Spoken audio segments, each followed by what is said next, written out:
All right, welcome coaches to our professional coaching mastery certification encompassing child adolescent development and parenting. This is our 22nd session, and I'm very excited to see some familiar faces. And also, we have a new member joining today, Uyanga. Welcome to our session, in-person session, Uyanga. And also, we have a few other professionals joining the session, but they are joining this course virtually. So all of you, welcome. And those who are watching the video later, welcome. And to all of you, I would like to wish you a very happy and prosperous new year. So today, coaches, let's recap a little bit of what we have been discussing. And then we have a very interesting segment planned. And I am also hoping to do an activity. I didn't want to let you know the activity in advance because I didn't want you to feel anxious or nervous about this activity. So don't worry, don't worry. So observe what happens, right? Observe what happens as we speak. Yeah, so I'm excited to see how the session is going to unfold. Let's begin. All right, allow me to share my screen. So as you know, coaches, when I speak, I only see one of you. I will make it myself so that we can make nice video. And if you have any questions, anything that you would like to add, please feel free to unmute yourself and speak. This is why we keep these in-person sessions to a small number so that we can generate an actual discussion, right? Rather than me just teaching you just definitions and concepts. All right. So once again, welcome to our CADP session 22. And also, coaches, at this point, I would like to remind you once again that Ignite Global, we are hosting an award ceremony to recognize all of your excellence, credibility, and professional interventions. We are hosting this award ceremony in Bangkok, Thailand on 16th of August at Sheraton Grand Sukhumvit Hotel. Everything is prepared. Our project manager is preparing everything, invitations being sent out, the hotel is booked, everything is ready. So if you would like to travel during the summertime to Thailand and experience this beautiful, vibrant country and meet other professionals, ICF professionals, please feel free to join us. All right, so what did we explore so far? We have been going through 21 sessions. Some of you join in between and depending on your cycle. But if we look at from the very beginning, let's see what we have discussed so far, coaches. So we have addressed ethical standards and establishing coaching agreements. This is something that we discussed to be absolutely very crucial, understanding specifically because minors are involved in our work. And you know, the moment a minor is involved, we can get into real trouble. So please go through those lessons, go through those documentations that's provided, prepare your agreements. One of the advice that I would like to offer you at this moment, please do not start a coaching engagement, start coaching your clients without a proper agreement, because that can truly get into trouble. We know that your circle of friends, if you're working with family members, your own family members or friends, we think, oh, it's okay to start the agreement and then maybe we can do something later, but we never know what can go wrong, coaches, right? So it's always to be it's good to be prepared, and also it shows your professional integrity. It shows your professionalism. So from the very beginning, from the very first pro bono client, start developing a coaching agreement. Unless if it's peer coaching, you don't need the coaching agreement because you are bound by Ignite Global confidentiality agreement you sign. But anything apart from Ignite community or coach cycle, please make sure to sign a coaching agreement and get the client's consent. All those things, please revisit.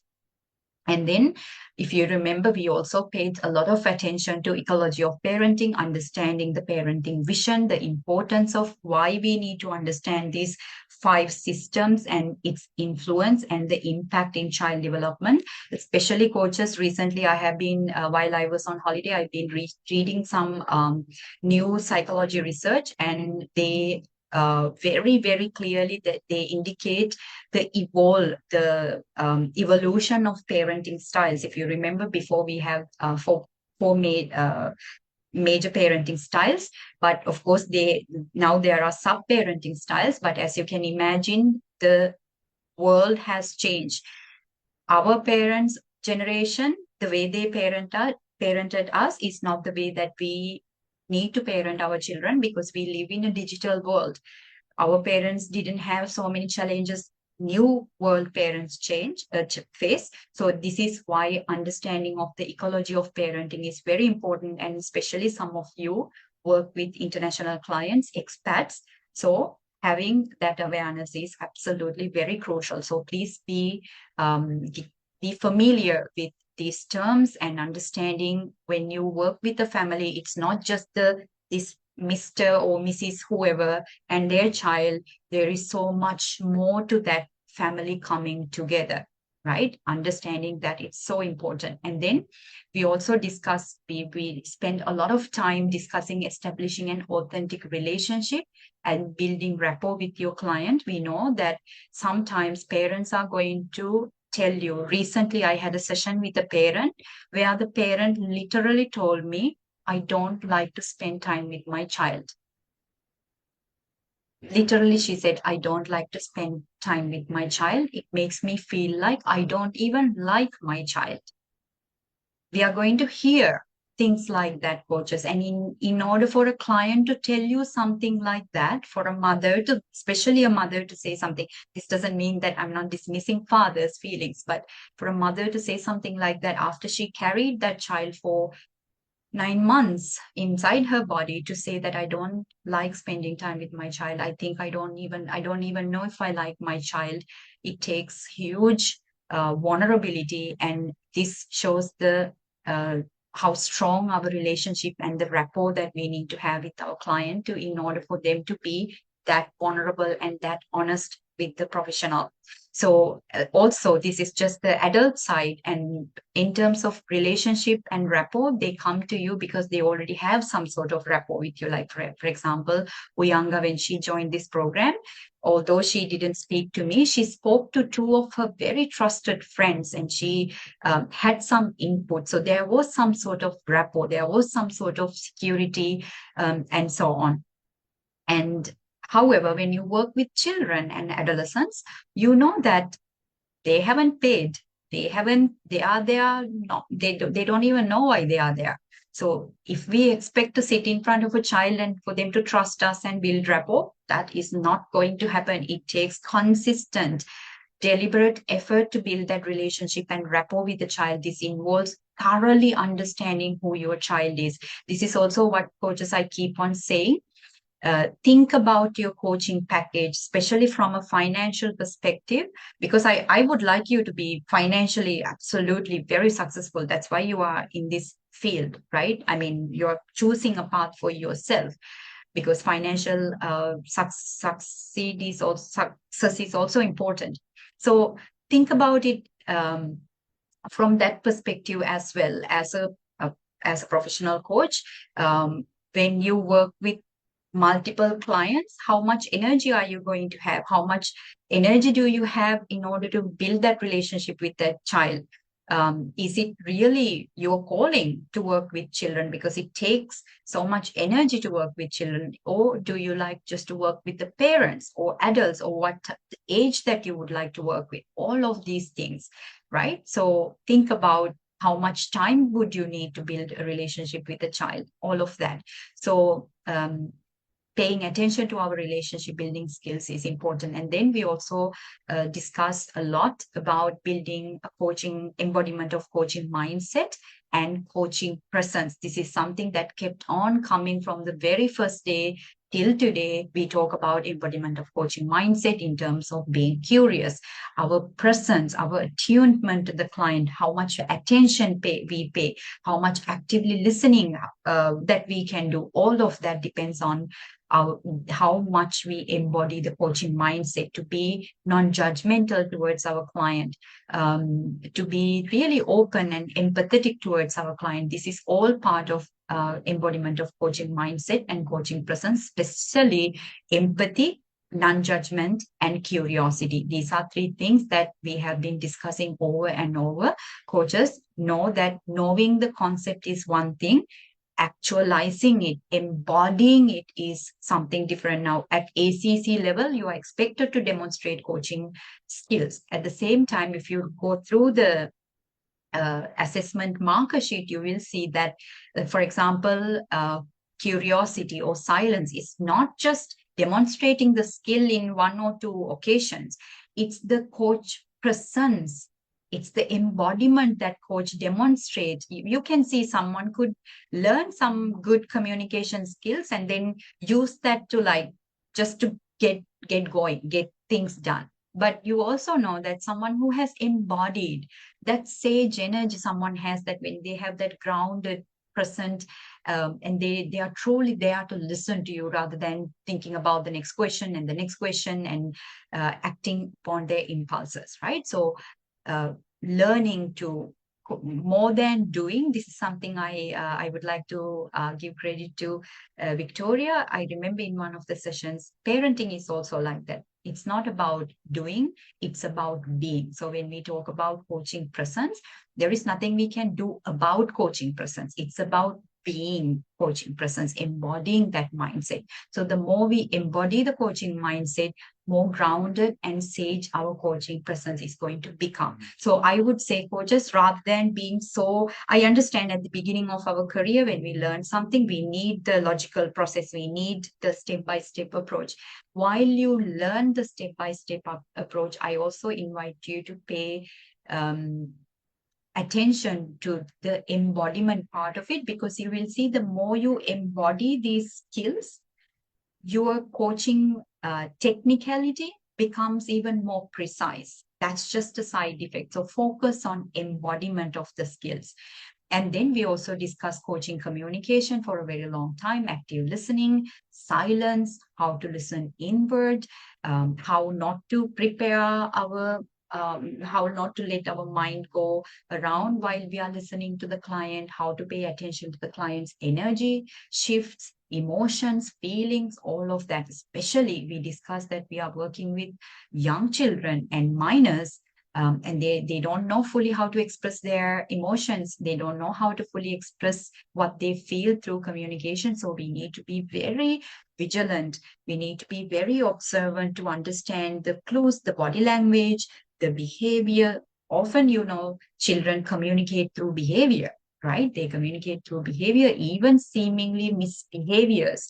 Problematic behavior is their way of screaming for help. So rather than, this is what I said, when we embody the coaching mindset, we just don't focus on the problem at hand. We know that it's just the problem, but the cause of it is much bigger. So when a parent come and say, my child has this problem, that problem, the coach is not quick to get fixated on the problem. Rather, coach detach themselves, look at the situation and try to understand, all right, I see this problematic behavior in this child, but what is that communicating to us? What is that child trying to communicate in a way that they don't understand to do it through words, for example, right?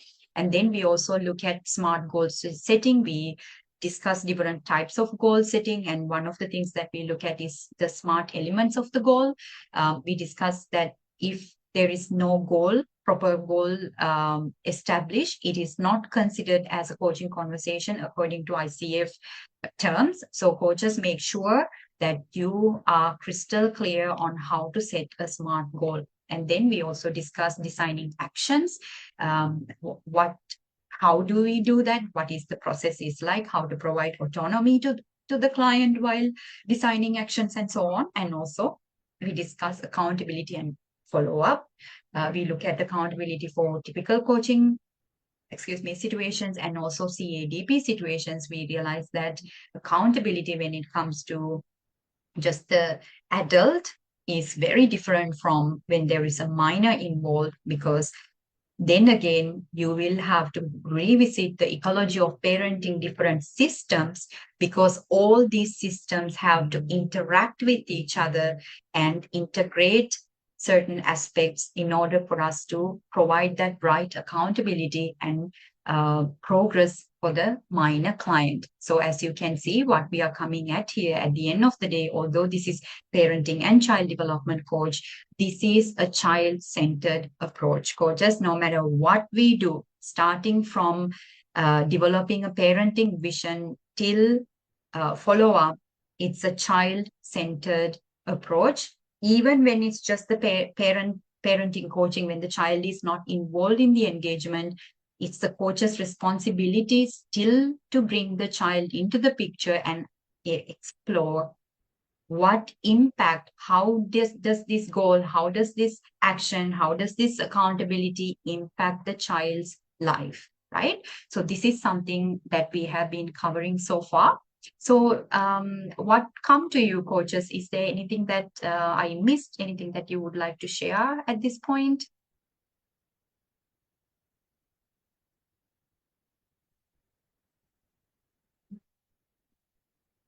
All right. It seems like we are all right. So if you have anything that you would like to share with us, coaches, feel free to, as I said, unmute yourself and speak. All right. So now let's go back to our slide then. So today, I am excited that now that we have been, as you can see, we have been exploring a lot of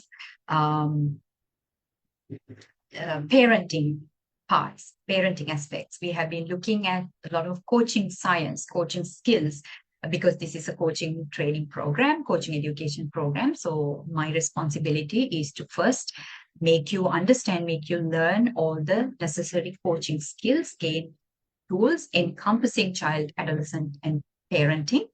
And today, coaches, we are going to tap into to the introduction of child adolescent development and coaching structure focusing minors. This means we will be looking at child development, introduction to child development, that we look at in CADP coaching and its importance of it, because I would like us to look at particular aspects of child development and design a discussion around some of these concepts. Because as you know, that even when we work with just the parent, parenting involves child development at the end of the day. It's about caregiving, right? We cannot separate the two. There is no child development without parenting, no parenting without child development. It's the parent and the child. This is the unit, right? So this is why I always say that if you're just working with the child, the transformation, there is no transformation. There is only solutions, only problem solving. If you want to create a true transformation that's lasting and sustainable, then we do definitely need to bring in the parent, right? It's the same thing. If the parent try to achieve a goal or try to fix a problem that the child has by parent, we know that this is also not going to happen. So we need to first and foremost, when you develop coaching agreements, make sure to clear out the expectations and roles that you will play. So explaining to the parent why it's important to have the child involved in the process, or why it's important for the parent to be involved in the child coaching process is crucial. For example, when parents come, recently I rejected a client because it's quite a complex situation, but the parents are not willing to work. They don't have the time. So I told them, okay, then come back when you have the time, because this is not a situation that we can solve just the adolescent and me by myself, because I don't live in the same country. I don't even live in the same country.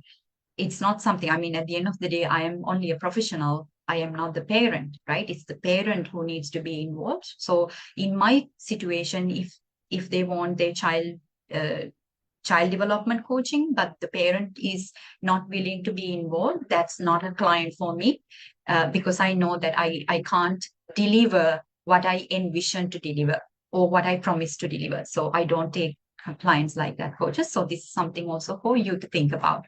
Now, when we look at child development, introduction to child, adolescent development and parenting in CADP coaching, I would like all of us to revisit the life, beginning of life, right? Life before Earth. So I'm going to stop sharing the video here, coaches, and I will share with you a YouTube video clip.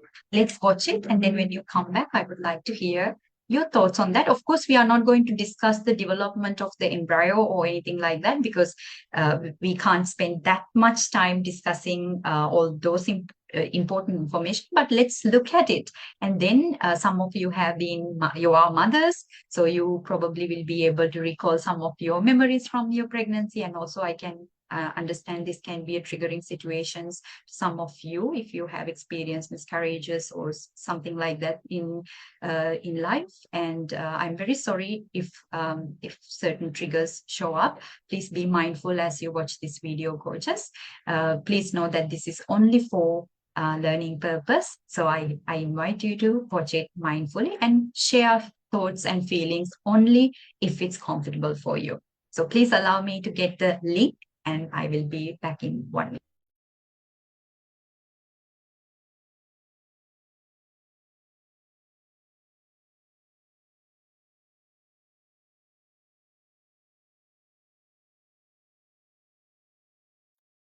I'm going to share the link in the chat box, coaches. So let's have a look at it. And then, as I said, I would love to hear your thoughts only if you feel like it. If not, let's not.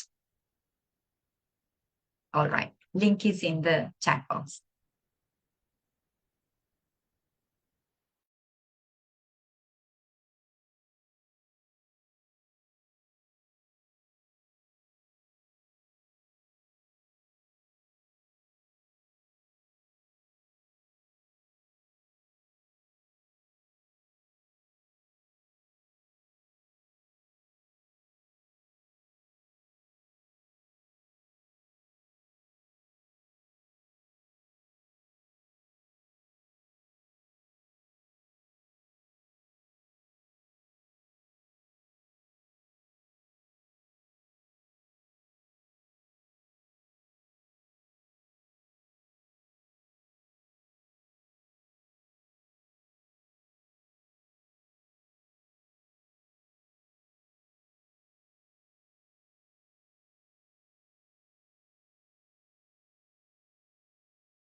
Are there any thoughts in the room?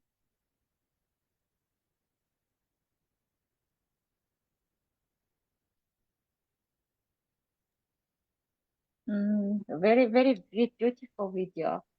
And when I was pregnant, I thought mostly about the physical growth of the embryo into the baby, but how, for example, the baby is playing in the womb or hearing those brain development is kind of very new. I never thought about it.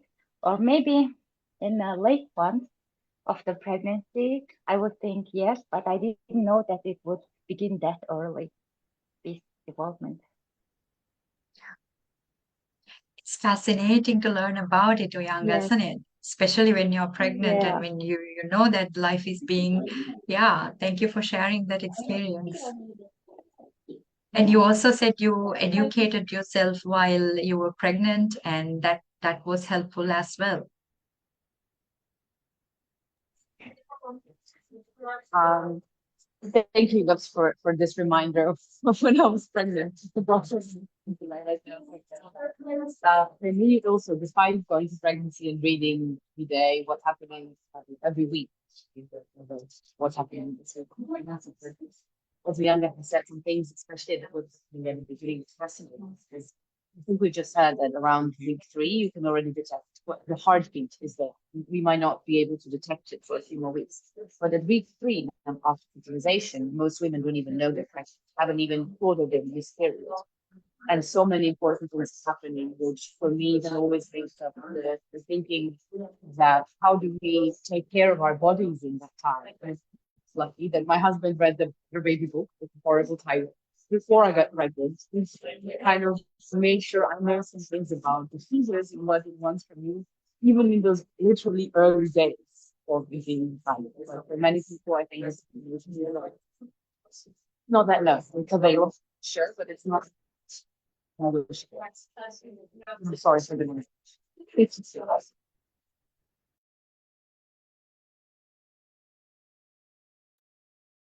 Thank you, Victoria, for sharing your experience. And also, I remember that you spoke about, you also talk about a lot the importance of educating yourself while you're pregnant and while you're preparing for the job. And you can see what is happening inside the body, right? If that kind of major engineering going on inside the body, we have no idea what's happening. And it's so important that as parents that we prepare to welcome this magnificent creation that create by itself without any interference at all. It blows my mind. So yeah, thank you for sharing, Uyanga and Victoria. Any other thoughts, coaches in the room? If I may share, Please, yes, Sasha. I have twins, so this was also a beautiful reminder for me. They were born prematurely, 2 months, so they were miracle babies, truly. And I'm very blessed that they're okay. Um, but I would mention, thank you. I would mention that my parenting style is also spiritual. So from the soul perspective, and I'm also teaching that my girls, and so I think that is also one of the modern parenting styles that is now coming in. I also, like you, Angus said, I teach meditation to kids and visualization and manifestation.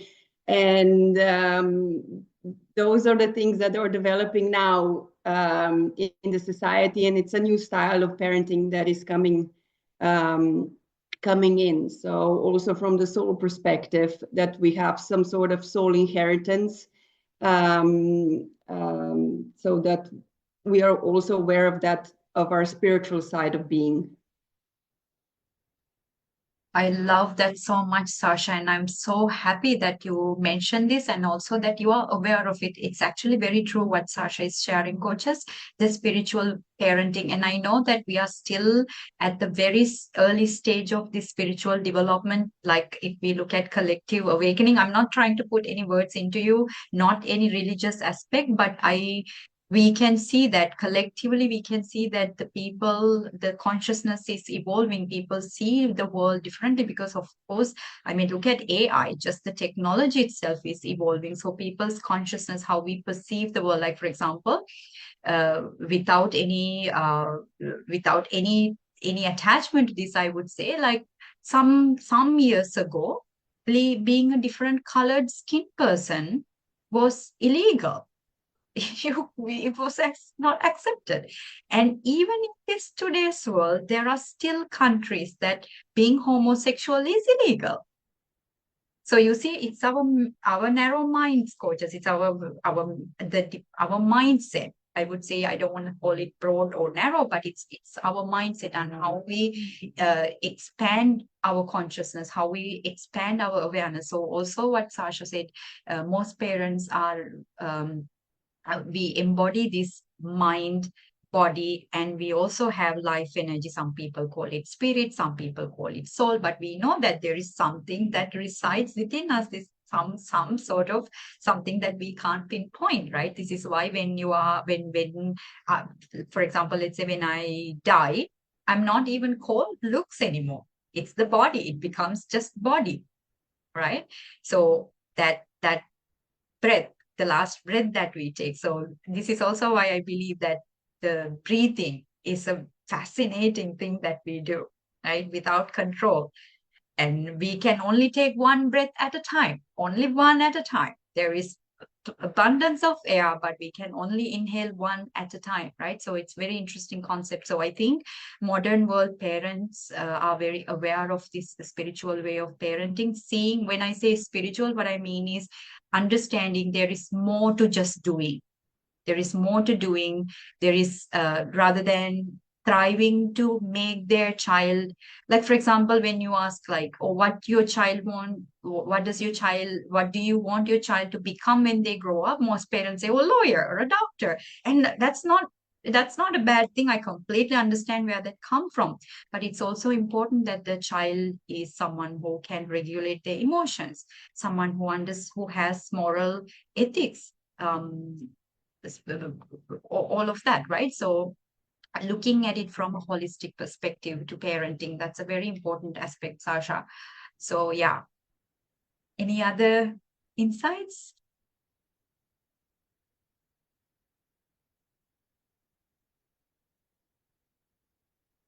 Nothing new really, but yeah, it's just a really nice reminder of everything you went through in pregnancy. And I remember having, an app on my phone, and each week it would tell you this is the size, and these are the new things it can do. And like, I remember it came on a Wednesday, that was like the new week, and I was always really excited, like, what's it going to be this week? And yeah, it's just yeah, this really magical thing. And also just, yeah, that realization that as soon as you have an embryo, whether it's in your body or not, you're a parent. Like legally, as soon as you have embryos, you're a parent to those embryos. And you are parenting your child as soon as you're pregnant, because you're making those choices about what to eat, about if or when to exercise, and how, and what music, what sounds you're going to play, once they can hear. So you are making all of these choices. How you're going to give birth, all of those things are, contribute. That is all a part of your parenting. It's all a part of your parenting decisions. And yes, I think it's something I'd kind of forgotten because it's a while ago now. So it's just a really nice reminder. Thank you. Thank you, Helen, for sharing your experiences as well. And I think it's very true. Sometimes we do forget about our own child, but how often, I mean, I forget. Sometimes I when I look at life and my friends and all the craziness that's going on, sometimes I feel like, oh my God, I behave like I was born just yesterday in this full form. I mean, excuse me, like what? It's not like that. I now recently I was like remembering like you, I was struggling with a doubt, and I was like trying my best to come out of that doubt. You know, sometimes you have those moments that no matter how what you say, it will not work. You would really need to go down to it. So I was in a situation like that, and I wanted to calm my mind, so I try to meditate, and this is what I do. I try to focus on my breath, and I just can't to really help my nervous system calm down, because I know it's that my hypervigilance kicking in. So trying to calm down, and I was visualizing on my body, and particularly I focused on the womb area, and then I focused on the embryo, and then I thought, wow, I was this just one cell at point of my life.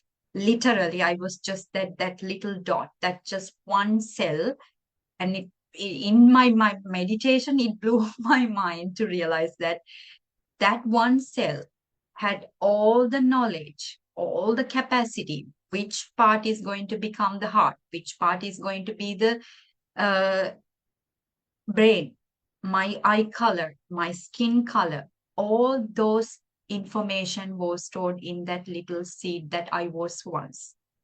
This was what, more than 37, yeah, about 37 years ago, right? And then it just didn't, also just because my mother carried that seed didn't mean that I was born like that. It took that time to cell by cell to put everything together and decide what is going to become hand, what is going to become the leg, all of that. When you come to think of it, coaches, how intelligent we are inherently. This is what I always keep coming back to, the comparing the acorn to the oak tree. So you see, acorn and the embryo is no any difference. It's the same thing. We also possess all that information inherently. We carry that wisdom, and of course, when we live in the society with all our adversities, we forget that we are born with this inherent potential. So why I keep on repeating that and put so much emphasis on that, coaches, remember that when there is a child in front of you, a parent, they have the wisdom.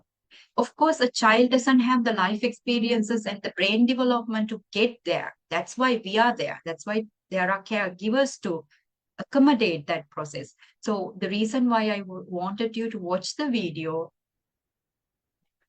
giving birth, as much as it's a magical experience for the mother, it's also a magical experience for the creation that's being built. It's being built without anyone's interference. I mean, it can't get any more magical than that. Right? How can we ever? It's a piece of biological, organic, this engineering that's taking place in our body, but I have no control over it.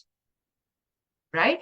However, this is something that I always emphasize with parents. I love what Helen said. Helen, I think that needs to be highlighted. You become a parent the moment you know that you're pregnant. That's when it begins. Many times when I go to speeches and events, people ask me, so when do you do, like, what is the best stage you start coaching? I always say, when the parent is pregnant. That's when I start working with the parent, because that's when the true child development actually begins. And for some cases, we know that not every pregnancy is planned, and that's absolutely normal. That's okay. And on the other hand, there are people who know that I want to have a child, and they make that decision deliberately, right?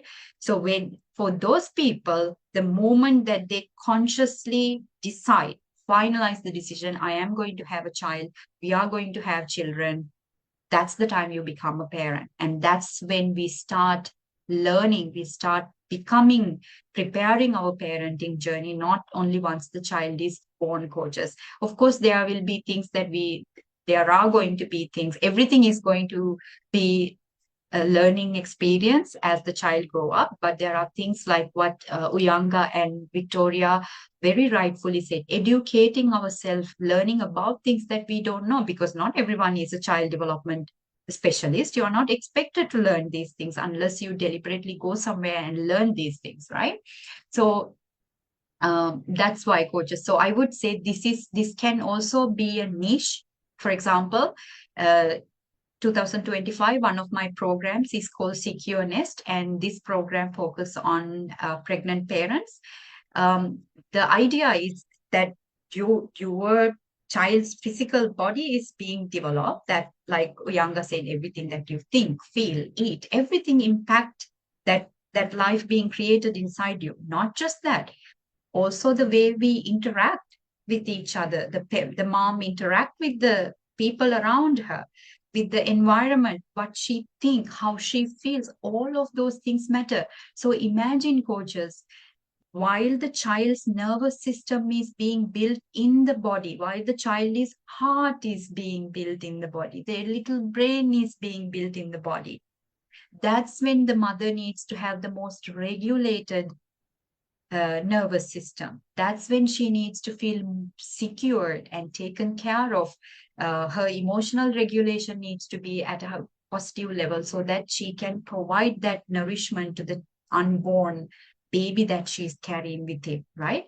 And also, there are certain things that parents need to learn. For example, attachment theory. So this program, the one I'm launching soon, this teach parents while during the pregnancy how to develop, how to create a secure attachment with your child. Literally, that's it. So by the time the child is born, the parents know emotionally how to connect with the newborn, and as the child grows up, how do I develop this most important thing, which is the child parent connection. You think about it, without it, everything else that we build onto that is not going to last there, because there is no foundation. The connection between the child and the caregiver is the most important aspect of child development. So, and you know that you will see there are some content in e-learning about attachment theory, but I am at the moment creating some new videos, coaches, about attachment styles and how it impacts. It's incredible how the attachment system in the brain impact how we choose a romantic life partner in the future. It's incredible how these systems work and how our brain recycles some of these systems that we used as infants. Right. So, yes, Victoria. Sorry, I just wanted to add something that you got me thinking while you were saying now. That some of the even perhaps most important parental decisions are even made before you even conceive. I consider the fact of who you choose to be the father as a mother. Who do you choose to be the father? So literally 50% of genetics, but also a father figure and everything that person brings in the life of it.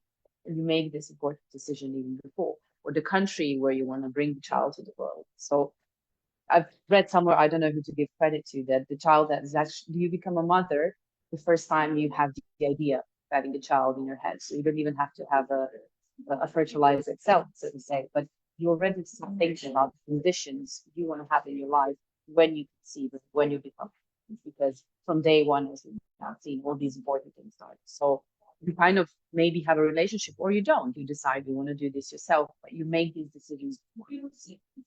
So I think that's why I tell all my single also, but like friends who don't have children, start with either coaching or psychotherapy. Psychotherapy, not when you get pregnant or your wife partner gets pregnant, but even a bit before, so that in the moment of conception or in the first weeks of pregnancy, when the hormones are fluctuating, you're already in a better condition for something.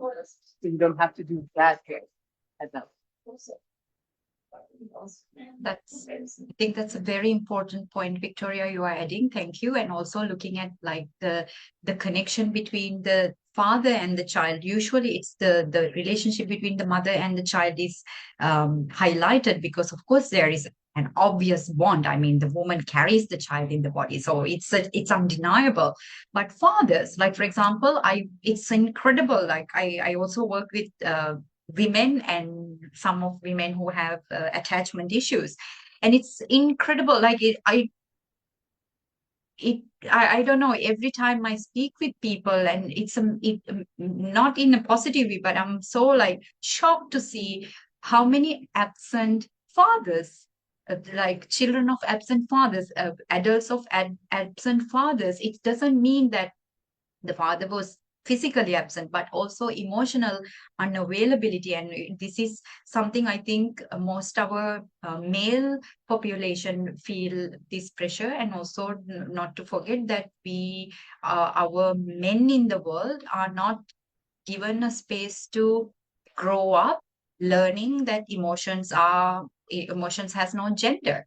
There are so many limitations. So in terms of how the father connect with the child and the mother connect with the child, there can be certain gaps, coaches. Like, for example, in my practice specifically, I also work with the father because their interaction is much less than the mother. So for example, we have these techniques called like skin time, literally the father and the child's the skin time and the heart to heart, and that warmth, being wanting to experience certain things like that. So there are different elements depending on the type of families that we have. This is why coaches having the understanding of the ecosystem, because we also need to understand there are different types of families, right?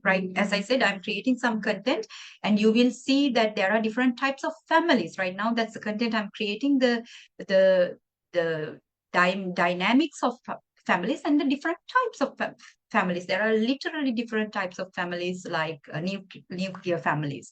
Some parents choose to single parent, solo parent. Some parents are combined families. Some families have generations living together. So not every tool or technique or model will be applicable to every family. So this is why, coaches, your understanding of the systems is crucial. All right. So thank you for sharing your insights. And Sasha? Yeah, I just have a quick note. I think just like Victoria said, that parenting starts even before pregnancy. I see a lot of fertility issues in successful women nowadays because they're under such an amount of stress, and they sort of need to make this decision to reduce the stress and workload even before, if they actually want to become the parent. So that's a conscious decision as well, just with the way the lifestyles that there are today in many societies of overworking and so much stress. So I think that's also when you actually need to make a conscious decision to reduce the stress if you want to become the parent. 100% agree with you, Sasha. This is very true. And we know that our body is very intelligent. All the stress, all those subconscious messages that we are sending, our body is very intelligent. It absorbs everything, stored everything. So as you said, there are complications in terms of fertility and so on. So it's really a conscious decision. It really is a conscious decision. That's it. Right. So thank you for all your contributions, coaches. Now that we understand that child development is not something that begins once the child is born. Like all of you said, child development is something that begins a moment parent decide consciously that I am going to be a parent. Like I'm going to be responsible for caregiving for a human being who is going to be in underdevelopment of their brain and going to act very strangely in a way that I don't understand because their brain is still developing. But that's what I want to do because it brings me unimaginable, unexplainable fulfillment. It completes me in a way that I cannot even begin to process, right? So this is what it takes to be a parent from what I see, what I hear, coaches.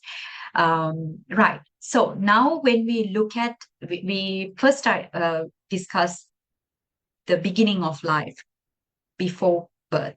Now we look at who is a child, right? As professional CADP coaches, at some point we may work with children. So it's important that we understand a child holistically, right? So I know that you have many answers who is a child. At the same time, to give more context to this question, let us look at some aspects, coaches, right? Key components of holistic child development in CADP coaching. So what this really means, why I am discussing this, I would like us to discuss this here, is that it's quite normal for us to understandable that we might get caught up in just what is in front of us, the problem, right? Especially when parents come to you with children's problematic behavior, because we become that problem solving. It's also a need that we have as an adult. When we have a minor in our caregiving, we focus on problem solving and protection. That's the most important thing, to protect the young, right? So we need to switch that button. Instead, we need to look at beyond the problem, above and beyond, right? So key components of holistic child development coaches, I have quite a few that I would like us to go through. And I also want us to discuss them as we go through them one by one. So one of the very first things that I would like us to look at is temperament. What is the temperament of the child, coaches? Now, if you look at ecology of parenting, this is where it all begins, looking at the child as who is the child, right? So this is what we do now as we are discussing child development. Let's really look at who is a child. So what is the temperament of the child?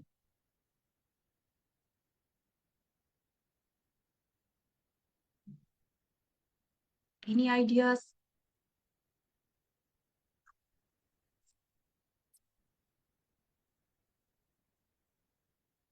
Right. So temperament is, coaches, the natural traits, the inherent traits that influence how the child will react to the world around them, right? Because we know at the end of the day, once we are born, we don't have that safe cocoon anymore, the mother's womb. We are very well safely kept, warm and nice, comfortable in mother's womb. But the moment we are out of the womb, we are in this chaotic, colorful, noisy world, right? Now we understand, as we are born, as that embryo is being developed, as being the heart is being designed, the brain is being designed, the eyes, eye color, the everything, every little organ, every little muscle, bone, every molecule in your body is being built. We know that genes, genetics play a huge role. So usually the child's temperament can be based on biology, and can identify in early infancy, because these are our traits, right? This means child's natural predisposition to say behave, feel and respond in a specific way. This is what temperament means. And the reason why we as professional CADP coaches paying attention to the child's temperament is important, is because this help us understand the child's personality, their behavior, and also their interactions in the environment, their interactions with caregivers, and so on. So when you explore, when you discuss in the pre-consultation session or in the vision discovery session, questions like this, like exploring the child's temperament, asking questions about the child's temperament, would be very helpful for you to get to know who the child is, coaches. So you see, in ICF competency, we have a marker. Coach responds to who the client is. So in order for us to respond to who the client is, for a minor client, we first of all need to know who the client is. And the way that we can do is, one of the ways that we can do is by inquiring with the parent, like exploring who is the child, what is their temperament is like, how do they react right now in the family dynamics of systems, and so on. And then, of course, we look at, as a professional CADP coach, we also need to have a clear understanding of developmental stages and milestones of coaches. I am not expected you to understand them immediately tomorrow. and some of you are not professional educators or not in child development field. So some of this information is going to be absolutely new to you. And as I said, there will be a new set of videos coming up because I didn't want to upload the older videos. As I said, I like to keep updated to new knowledge, new research coming up. So I have changed some of the things in the content and I'm adding this new content. So you will have some content in the e-learning very soon. At the same time, coaches, I want to let you know, I can only teach you so much. As you know, this is only a coaching training program. This is not a child development, child psychology program, as you know. So please educate yourself. If you feel like you want to learn more about attachment theory, you want to learn about more developmental stages, I invite you to. This doesn't necessarily mean, please do not get me wrong in any way, that I'm telling you to sign up for expensive courses and follow. If you want to pursue that, please go ahead. I think any investment on education, professional development is never a waste. But at the same time, this is not about signing up, enrolling for course after course. This is about self-educating. Like I really love what Victoria and also Younger both earlier said, educating yourself, reading books, of course, accurate resources that you can, reliable resources, legitimate resources, learning from people who actually know what they're talking about. So educate yourself, coaches. And then learning about attachment and relationships. For example, what is the attachment style? The moment that the parent sign up to work with me, one of the tests that they have to do, assessments before they work with me, is parenting style test and attachment style test, because I want to know their attachment style is, both parents. And then it has an impact. It influences how they develop their attachment with the child. So those things I want to know. And this is why, coaches, something that we need to be curious about in CADP coaching. And then the child's personality. So we earlier discussed the temperament, right? So what is the personality then? The personality is the unique combination of emotions, behaviors, it can be attributes, and also that contribute to identity and character development, right? So this encompasses their emotions, feelings, behaviors, responses, all of that leading to character and identity development, which we will look at, which are very, very crucial aspects of child development we need to be aware of. And the reason we will talk about why it's important for us to be aware of these things, coaches, especially in terms of you playing the coach role, but also, as you know, that for CADP coaching, apart from CADP structure, we also talk about the specialization part, which means, and in addition to coaching, you are also expected to perform the role of a mentor, supervisor, and a facilitator. What do I mean by that is not to give advice or diagnose anything, because we need to remember we don't have the right knowledge. You don't have the right knowledge as a coach to diagnose any developmental challenges unless you are a clinical psychologist or you're a parenting development specialist or something like that, or you have the right qualification and the knowledge, the professional backup to do that. At the same time, facilitation, for example, when you are working with the parent, explaining to them about the child's temperament, their personality, attachment system can change their mindset tremendously, right? So you will have to, part of CADP coaching includes parenting education and skill development, because let's be honest, when you became a parent, did you have all the education? Did you know all the parenting skills?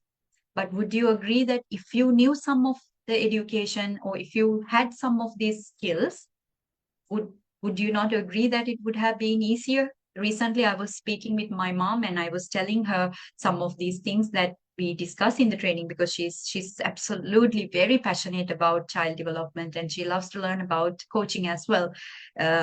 She is already learning, and I was telling her, Mama, these are things that that you probably didn't know in your time, that although you learned child psychology, maybe you didn't know these things. And then she was some of the parenting skills that I was talking about, and then she was talking about us, and then she said, if I knew some of these skills, the way that I approach to some of the things that I did with you and your brother would have been very different. So that's my personal experience with my mom. So imagine, of course, this was a different generation, coaches, but it really does make a difference. And then emotional regulation. We also need to pay full attention to how is child's emotional regulation. This also depends on the age where they are, depending on the age, psychosocial developmental stage, Erickson's developmental stages. We will look at that. So how are they able to feel empathy just yet? Are they aware of emotions? Can they name their emotions? Can they identify emotions where they feel in the body? All of that. And resilience. You know what resilience is, our ability to face challenges, obstacles, overcome them, bounce back from life's challenges, right? So how is that in terms of the child? And then sensory processing. Right, some children have problems with sensory. Sometimes they experience sensory overload. So we need to be very attuned to how the child process sensory. So you will ask some of these questions, and the parents wouldn't even know that these are important questions that she's asking. And this might be the first time that they become aware of some of these aspects of their child development, right? So be curious about how the child process sensory and what happens with loud music. How do they behave among other people? What stage in terms of sensory processing they are in right now, and so on. And then social and cultural influences. This is something we need to be very mindful of, especially if you're working with expat individuals, international clients, social and cultural influences, because we know, we discussed this before, in some cultures, it is acceptable physical punishments, hitting, spanking, educators, parents, it's acceptable. It's socially accepted that physical punishment is okay, whereas physical punishment is, as we know, it's a form of abuse, according to CDC, in their adverse childhood experiences, the 10. One of them is that before the 18th birthday, that the person has been punished by the parent or someone close to them. So physical punishment is a form of physical abuse, whereas in some part of the world, it's accepted, right? So understanding cultural influences, depending on where they come from, children might be going through certain things and you don't even know. And then we also look at self-concept and identity. And this is something that I would like to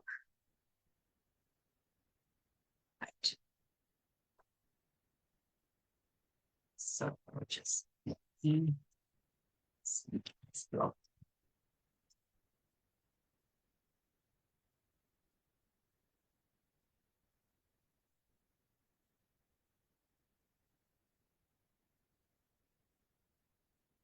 please allow me a second. Something is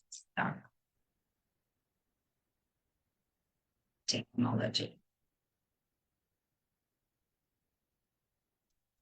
Okay.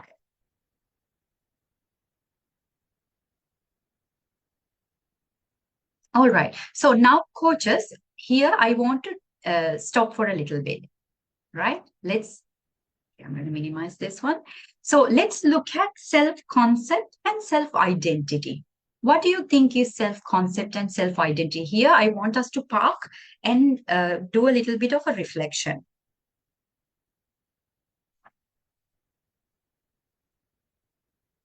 All right. So just to make the process easier, considering that we only have limited time, I will briefly describe the self-concept and identity, and then let's do a little bit of a reflection, because this is very important, coaches, this part. Now, when we look at self-concept is, it's a question that we ask usually, who am I? Right?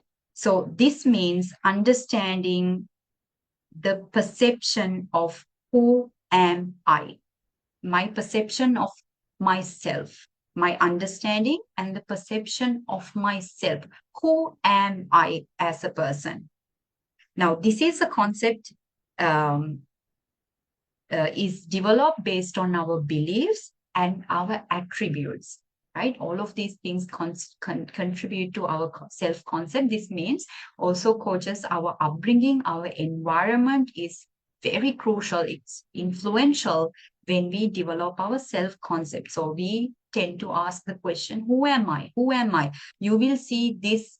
And I think you probably will be able to relate to this particular point 9 that we are talking about, because you are working with teenagers or preteens, and you will see that this age, this is when they start developing self-concept strongly, and also identity. So in self-concept, it's about understanding and the perception of ourselves. So we ask the question, who am I?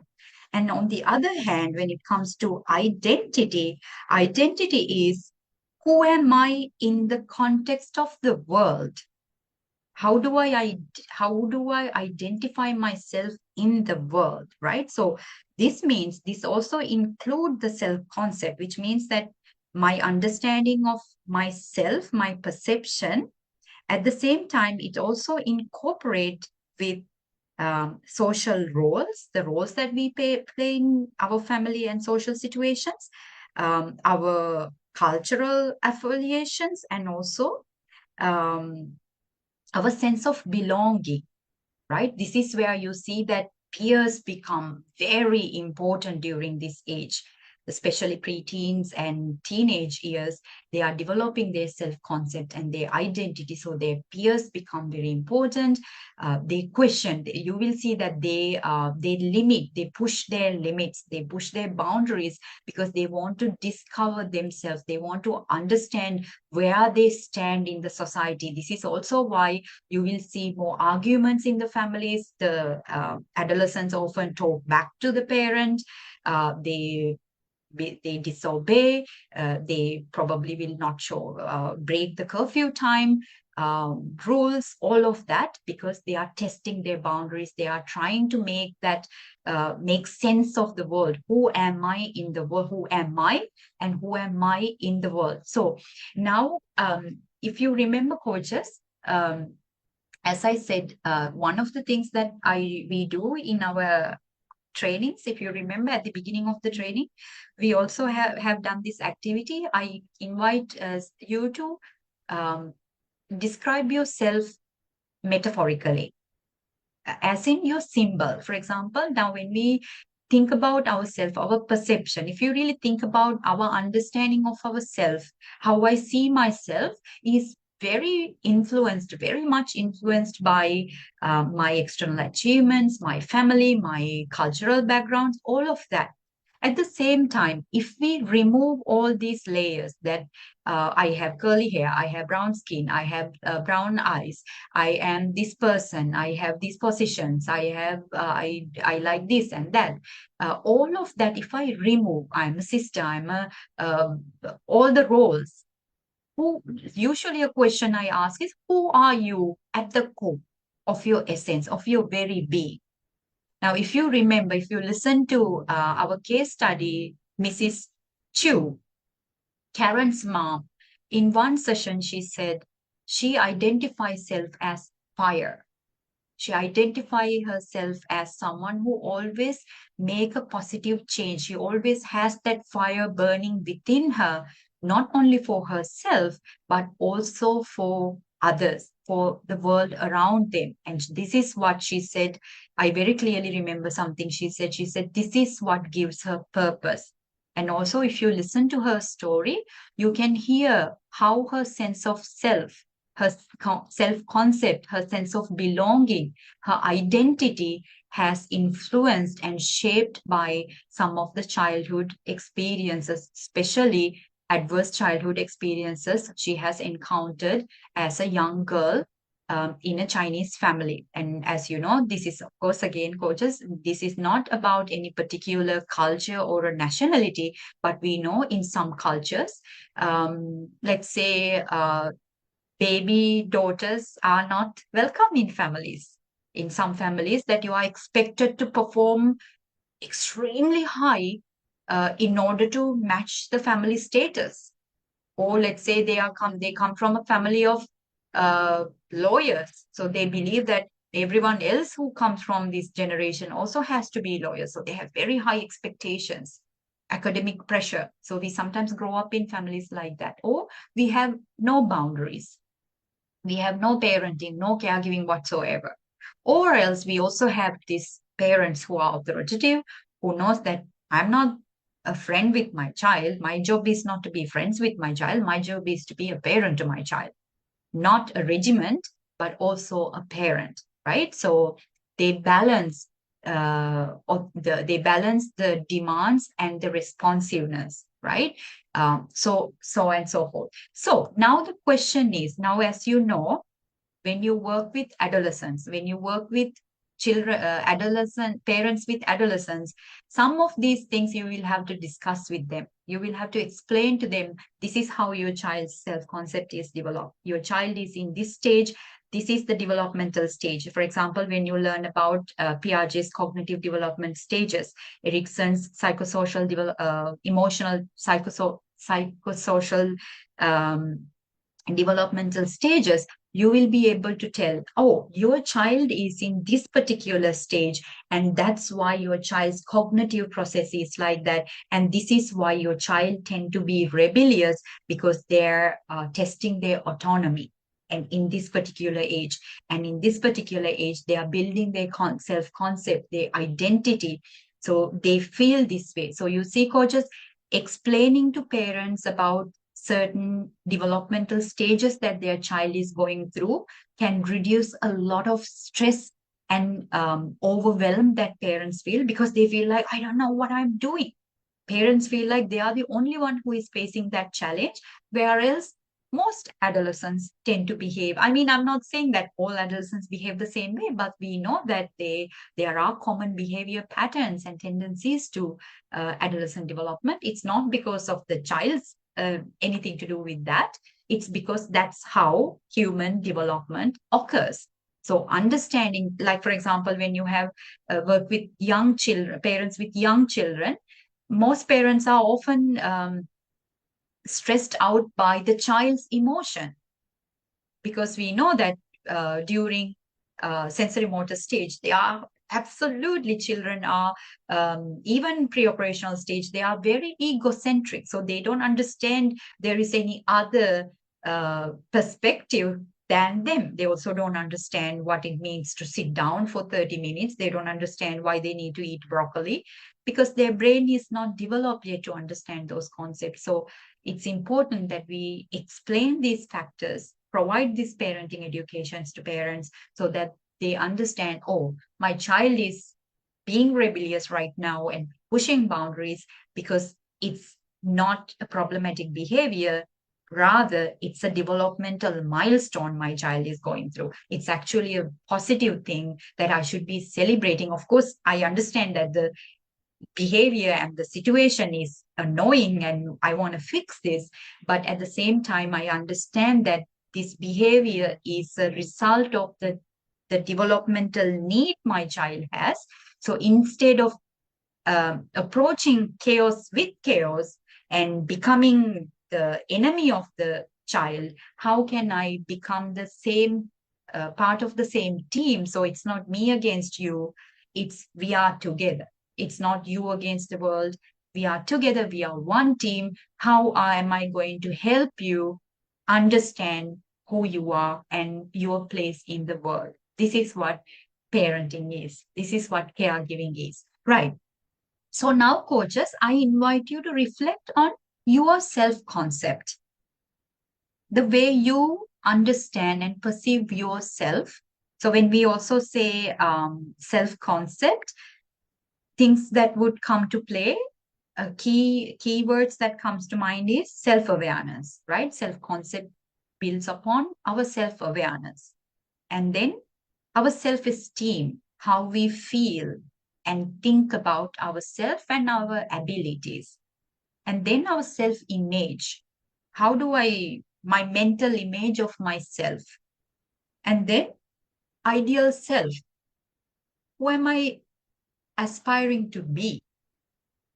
Right? So these are keywords that come to play when it comes to self-concept. So I invite you to take a minute, not necessarily you have to share. I completely understand that something like self-concept and identity is something deeply personal. So I'm not expecting you to share, but I invite you right now to think about what is it, what is your self-concept and identity. If you have to metaphorically think, coaches, we know that as professional coaches, we also need to be creative, metaphorically speak.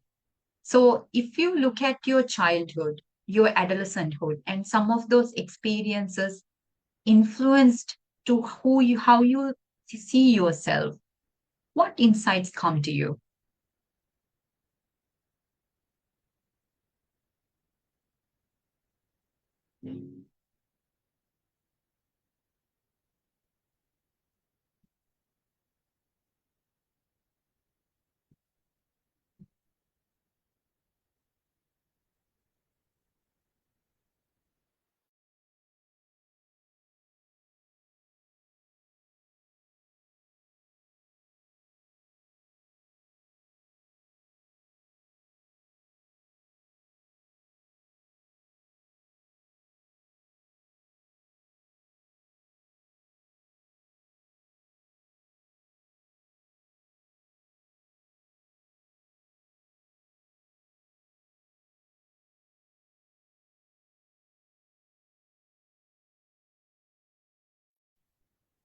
Lux, I actually, yes, about identity, and I believe that this is mostly, as we spoke, you mentioned the importance of the attachment and parenting styles.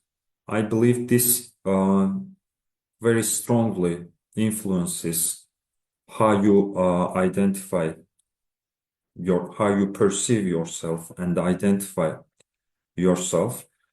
And in the first years of our existence, I believe that we are so creative, but unfortunately, for example, and you mentioned the family's roles,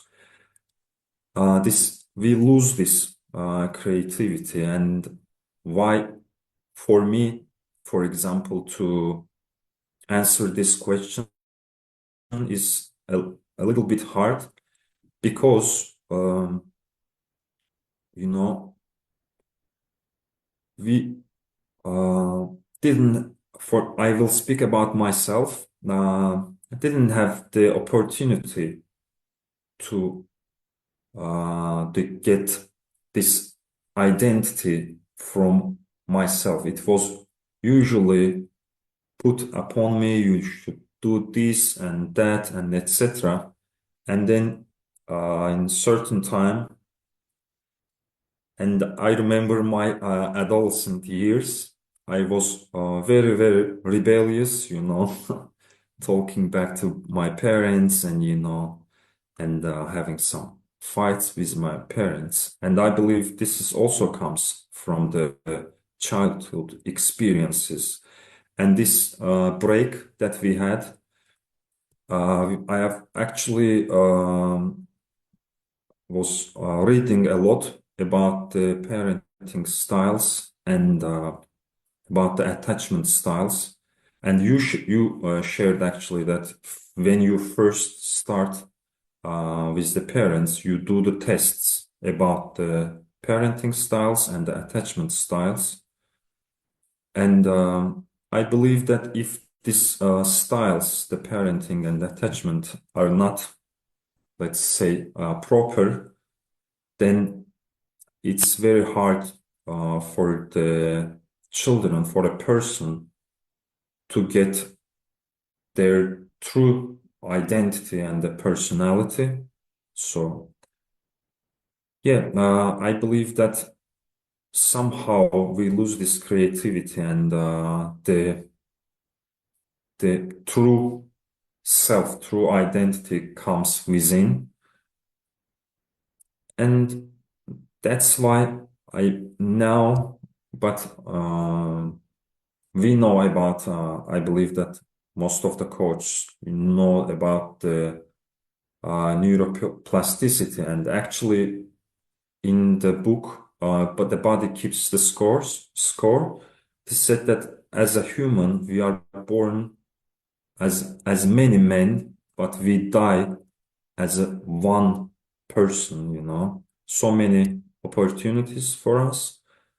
And unfortunately, for the people like me, we start to search for our identity, about our true, let's say, inner self when we already grown up, you know.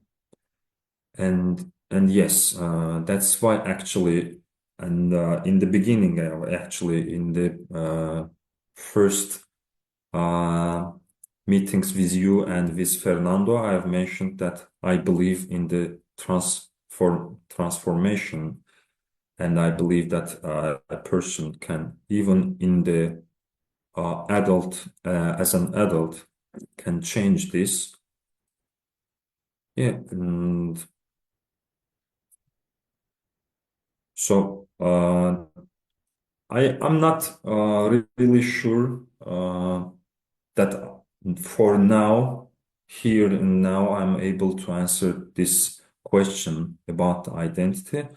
But I believe that as all CADP coaches here, we are here really to help the families, the parents. And as you mentioned from your childhood and from your communication with your mom, now, unfortunately, our parents didn't have these skills and the knowledge. And I believe that our role is to help both parents and children, to help children to get their true identity and true self by guiding children. So this is actually what I want to share for now. Saur, thank you very much for that comprehensive answer. Very insightful, very meaningful. Everything, actually, every word you said is it's deeply thought-provoking. Brings us to a place of reflection, because everything you said is, you hit the nail on the head. And this is exactly why I presented this question to you. Not necessarily, this is also why I said you don't have to answer the question, because if you just look at your social circle, just 10 friends, how many people would you, including myself, sometimes I see how I struggle to really articulate who I am in some aspects. Now, this doesn't mean that we are going to have this framed self-concept and identity. This is going to change over time. This is going to evolve as we change, develop as people. But there is that sense of who I am, sense of my identity, sense of belongingness, so that we can always come back to that anchor. Now, it's so interesting, Zaur, what you talk about, because coaches, as you know, I'm also a trauma-informed coach, and I work with people who have had childhood adversities. And it's one of the very interesting things I observe in people is that they struggle to identify, articulate, and to know who they are. And it's one of the reasons why I said, Zaur, you said, of course, we have experienced this in different spectrum. At the same time, like very rightfully what you said, we haven't given the opportunity to discover our sense of who we are. As simple as, it's because now I love, actually I really like how you connected the dots So this is not, please know coaches, none of these things that I share. And also when we learn about parenting styles, attachment theory, there will be situations that you will be triggered. To be very honest, when I initially at the earliest a few years ago, when I started this, like from a therapeutic process for myself, rather than just my profession, because I had a personal relation to it, it triggered my trauma in a way that I felt deeply angry with my parents, to be honest, at the beginning. And this is not me sharing or trying to overshare coaches. I'm coming to Saur's point. We also need to understand that our parents did the best they could from what they knew. They did the best they could from what they knew, unless they have been also severely traumatized. We passed it to the child deliberately, something evil. Other than that, no parent want to harm damage their child. Even the most strict parent is doing that because that's what they know, that's what they think is parenting, because probably that's what's being done to them. So on top of what's our sharing in terms of importance of understanding the parenting styles and attachment theory, I also really love that you are highlighting the empathy and the compassion that we need to bring not only to our self coaches. Like, for example, let's say when I work with older parents, right? They are double my age. And so even including my mom, when I had that conversation, my mom had a very emotional, we had a very emotional conversation because she realized that there were so many things that it's just that I didn't know. I didn't know I could do things like that. And I have had literally so many parents like that, older parents, my parents' generation parents, telling me, like, I really wish I knew, I had this knowledge. I wish I have had a parent who was, I think she was about 80 years old. She came to me after a speech, and it was one of the best compliments I have received for one of my speeches, given how anxious, I am in public speaking. And she came to me and she said, I really wished I met you when I was raising my children. And this is not about me, coaches. This is nothing to do with how my anything to do with me. It shows that the lack of knowledge, lack of skill development. So what Saur is sharing with us, being empathetic, also with the clients that we are working with, understanding that they probably are parenting the way they are because they have had worse parenting styles. And that's what they are unknowingly passed. So what Sauri is saying is helping the client to open that baggage, that parcel, before they pass it to the child and ask what is inside that you are about to pass. And also, Saur, what you said about neuroplasticity. No one is born perfect, right? No one is. And this is the most amazing thing about our brain. This is why I love learning the neurology or learning about the brain, because it's this miraculous capacity to adapt, to change, the neuroplasticity. How amazing is it? Yes, we might be exposed to childhood adversities, but this doesn't mean that's it.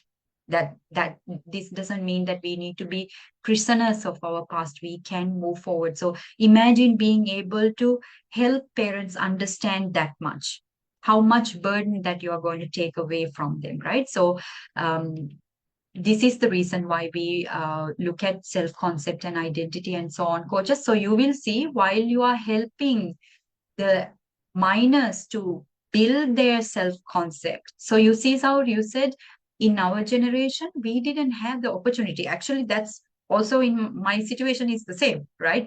We come from the same generation. So most of us didn't have the opportunity. We were told what to do. So we didn't really have the opportunity to understand. But imagine you working with a parent, with a family, and a child having that opportunity since age 6, working with a coach, learning about themselves, being able to build that self-concept from such young age. How amazing would that be, Victoria? Yeah, thanks. I just wanted to add to the topic of conversation with parents. Sometimes I have this discussion with my mother as well about what she's done, what was the science saying back then, how much it was available, and so on. And then I We had a question from her and many of those generation actually say, how do you know that this thing that you do now, that you read now, that this is the correct way? And I love that question because we actually don't. We just know that this is the best we have at the moment. Like neuroplasticity, as Zoe mentioned, it's relatively new concept. I mean, it existed, but we didn't know about it. And now we know about it. So I feel it like my parental responsibility, and I believe many parents feel the same way, that now that we know about it, we take it into consideration. Who knows what else we'll find, and maybe the science will prove me wrong. Psychology will say that some things I do now that I do with my child were actually damaging. But at least I'll be honest to myself when I'm older and say, I've done the best that I could. Again, not to be a perfectionist, we don't always strive for perfection, but within my capacity, with my own limitation, science limitation at this point, we've done what we can. So,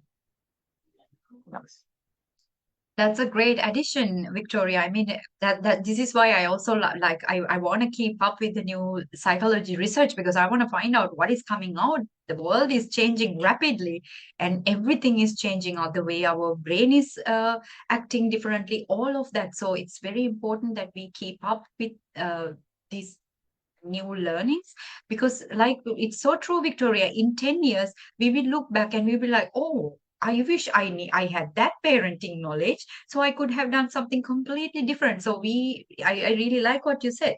We only have the knowledge and the skills that is available only this current moment, based on our own limitations, the knowledge limitations, the science, all that limitations.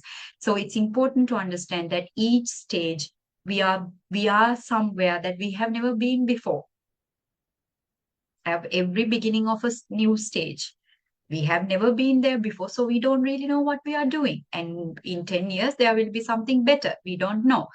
And this is why having that open mind is very important, coaches. So I'm not going to put you on the spot talking about your self-concept, because as you can imagine now, it's not something that you can think for 5 minutes and come up and say, oh, this is who I am.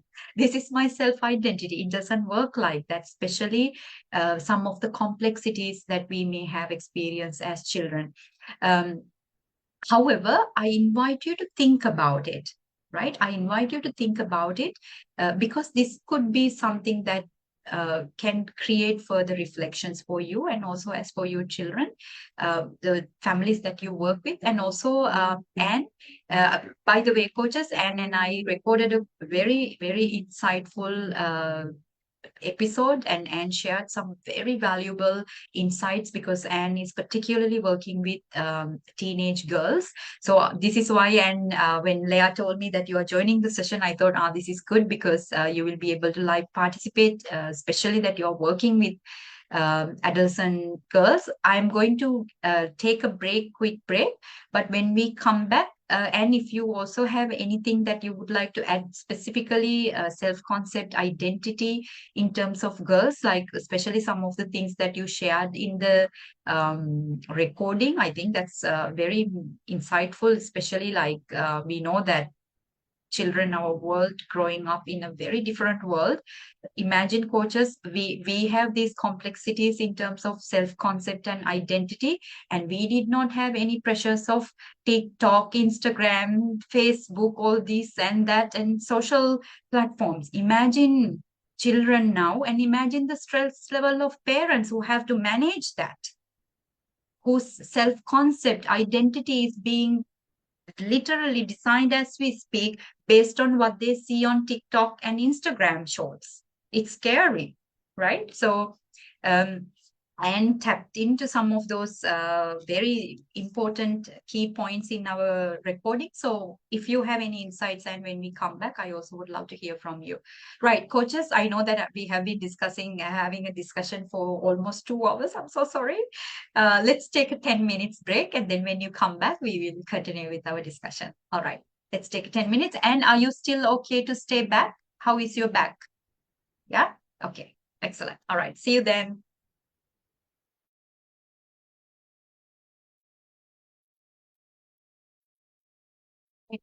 Welcome back, everyone. I hope you had a quick break.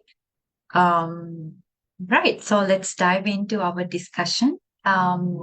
And I know that we are still coming from the break, but if you have any insights, I would love to hear from you. If not, also okay. Yeah, I mean, I think there is, gosh, there's so much, isn't there? And I was just reflecting over the break, even just on the video you showed looks of, the child being formed in the womb and how much technology has come on and how much we were able to see things that we couldn't see. And, my eldest will be 25 this year and my youngest will be 18. So, at that time there wasn't such things available really to see. And by the time my 18-year-old came along, there was 3 others and I had a full-time job. And so she kind of, to stop and think and reflect on what was happening, wasn't really a luxury, but just, I suppose, how much more information we have. And then I think you think about young adolescent girls in particular and how much they have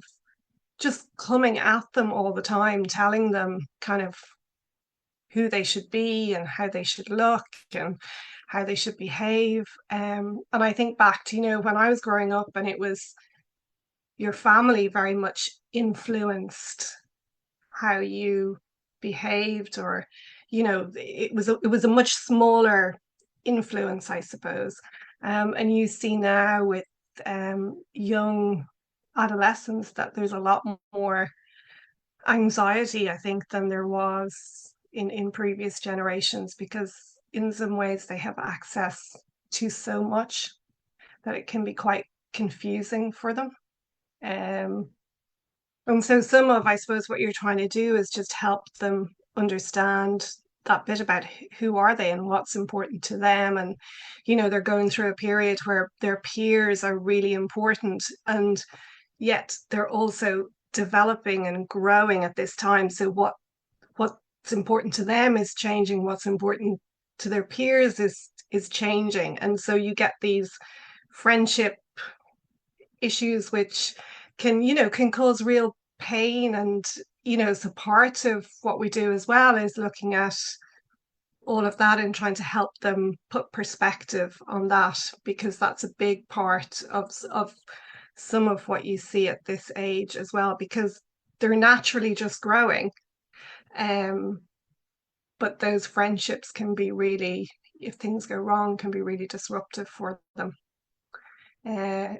Yeah, and I think, you touched on temperament. I think the temperament of the individual can have a big impact in how they respond, how they even motivate themselves to do things can have a big impact on how they. So understanding that for them and explaining that to them and helping them to see that is important as well. So there's some of the thoughts, but yeah, a bit randomly. No, Not not random at all, Victor. And thank you for sharing your insights and exactly like some things that we discussed in the recording, as well as, I mean, this is something I also hear more and more from parents, the pressure that the children is going through, children right in today's world going through, and not just only this is a problem for children, but also for parents. So you see coaches as professional CADP coaches, the reason why we are exploring these topics is these will be some of the concerns that parents will come to you to work with. Like, for example, you might actually even get opportunities like and to even work in schools with adolescents and so on. I'm going to have a speech in one of the schools in Bangkok, literally talking to parents about adolescent brain development, because most parents don't understand that their child's behavior is a reflection of their brain development, ongoing developmental process. I think, and something that we tap into is social media influence, and we also discuss it here. It's when we say coaches social media, it's not just seeing what is on social media, right? We know that during adolescence, when they are developing their sense of self and identity, especially for adolescents, when we look at their emotional and social developmental stages and cognitive developmental stages, they are in a space where they feel that they have this invisible audience, that everyone is watching them, everyone is judging them, right? And also, like what Anne said, the peer influence become very important. Like you will see when you work with adolescents, they pay a lot of attention to how their potential partners they will see, especially girls, right? So there is huge this awareness going on, the body image, for example. I've been reading some of the research that came out of from UN and also Harvard University, some of the research data. It's really concerning, coaches, like the exposure to sexual content online, and then having these certain influencers these days, right? That they promote a certain lifestyle, they promote a certain body type, that, oh, this is the ideal body type. So I have been reading some research data last week, increment of eating disorders in young women, because that they have this pressure to look into a certain, although that we have this body positivity talk going on, that's just only very small percentage. And we see that kind of content because that's what we are following, but that doesn't mean that's the reality. The reality is very different, coaches. So recently, I think I shared this also in the group. I am working with a student. He is based in Canada and have very complex situation, but also something that is that he's working on is also his self concept and identity, because he's from Thailand, half Thai, half Indian, and then he grew up in Canada. It's a completely different world. The society, the culture, everything is different. So this can impact this can impact our development, not just only that age, but also into our adulthood, coaches. So paying attention to these important aspects and being aware of it, and also educating parents. The reason why we are learning this concept here is for you to educate parents, or also to operate as a facilitator when it's needed. So how we do this, I now invite you, after the session, I invite you to think about how do you like to do that? What does it mean for you to integrate the parenting education and skill development part? For example, in my practice, as much as I do coaching, I also, as you know, I'm a trauma-informed coach. So if they have any things that they want to work on about their childhood, I also accommodate that. At the same time, I also have e-learning platform where I have some of these educational resources already available to them. Some of them are video recordings, some of them are self-paced assessments, some of them are reading books, audio books. I remember in one of the sessions, Vicky, our Vicky from who is based in Dubai, also mentioned sometimes when she feels like the parents are unaware of certain topics, she recommends certain books to parents. And that's a great way of creating awareness in parents. Because I remember Oyanka and Victoria both said while they were pregnant, reading a lot, learning about these topics were helpful, right? So think about what does it mean for you to integrate facilitation of education, parenting education, coaches, because that will be a huge part of your coaching practice. Right.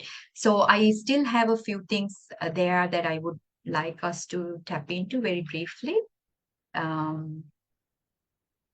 Right. And then based on self-concept and identity, another thing that you need to learn about the child is their learning styles and preferences. As you know, there are different types of learning styles, as there are different types of intelligent types. Like, for example, if I think about me, I'm a kinesthetic learner. That means I like to do things physically and learn. And there are individuals who are auditory learners. Some of them are visual learners. Now, again, this doesn't mean that you are given a label and that is it.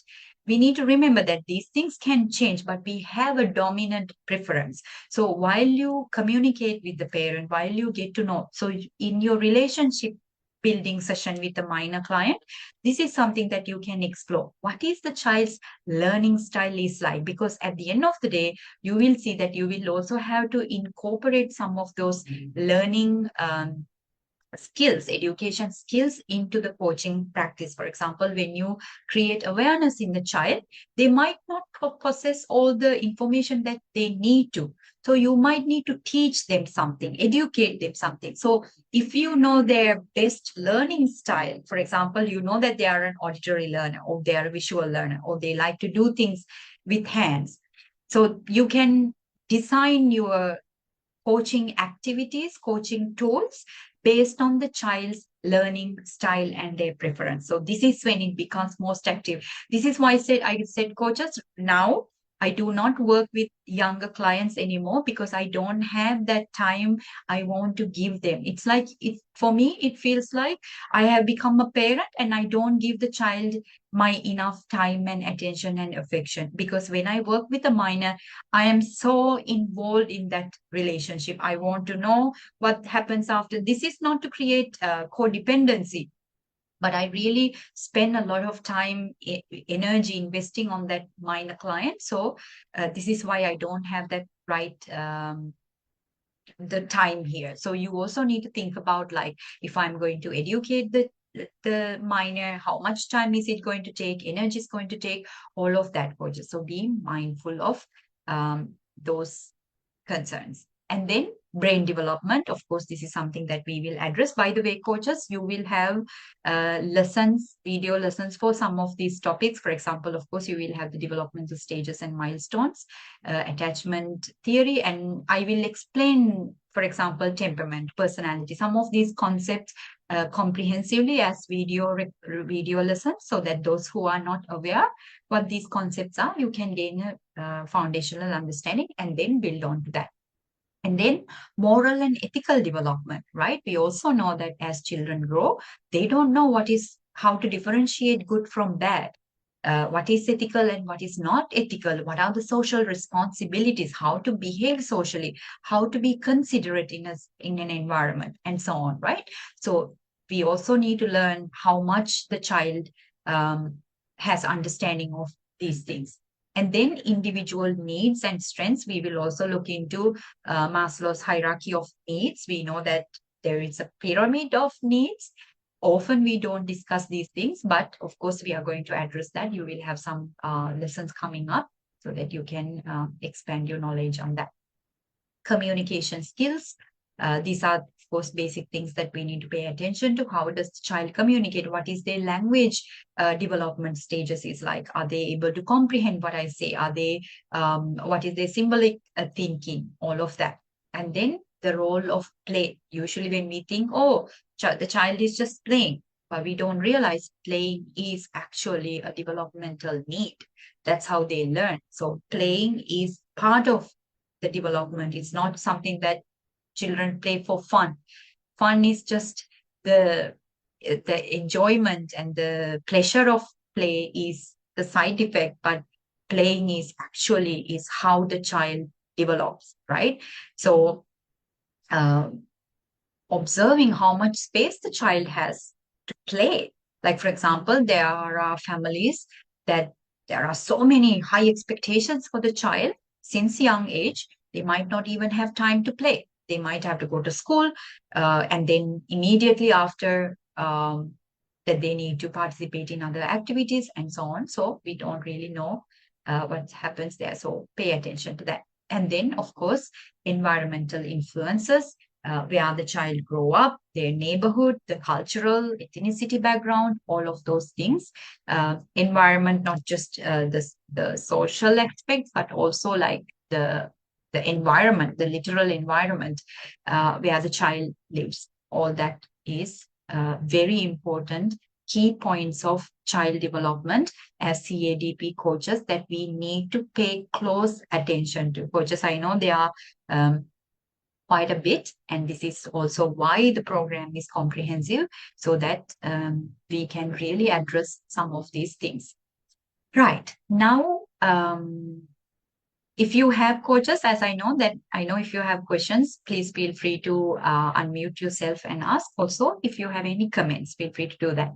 Now let us look at the developmental aspects of a child, right? So we have physical development, we have cognitive development, we have emotional development, social development, sensory development, language and communication development, moral and ethical development, and then we also have added creative and aesthetic development as coaches. I think it's an important area that we need to pay attention to. Right. I'm thinking I would really like us to do the improvisation activity. No, I'm going to park it for next week, coaches, because I know the same bunch is going to join us next week. So when we begin the session, we will do that. So because I would like us to cover some part of this and create a conversation, develop discussion. Right. Now, when we look at the developmental aspects, coaches, you will see that I will go a little bit faster, because as you know that we don't have the time to go into each of these in depth in the in-person training. But as I said, you will have some supplementary sessions, video lessons in the e-learning. Now, when we look at the physical development, mainly we are looking at gross motor skills, which is we are looking at, when we say gross motor skills, this is the large muscle groups, the development of the large muscle groups, which is crawling, walking, running, and jumping. These activities you can observe in young children, right? In infancy and early childhood. This is the time that these developmental aspects is being built. And then on top of that, we also have the fine motor skills, development of small muscle movements. So gross motor is the large muscle groups, and then the fine motor skills is the small muscle movement, which that we need for holding the pencil, picking up small objects, or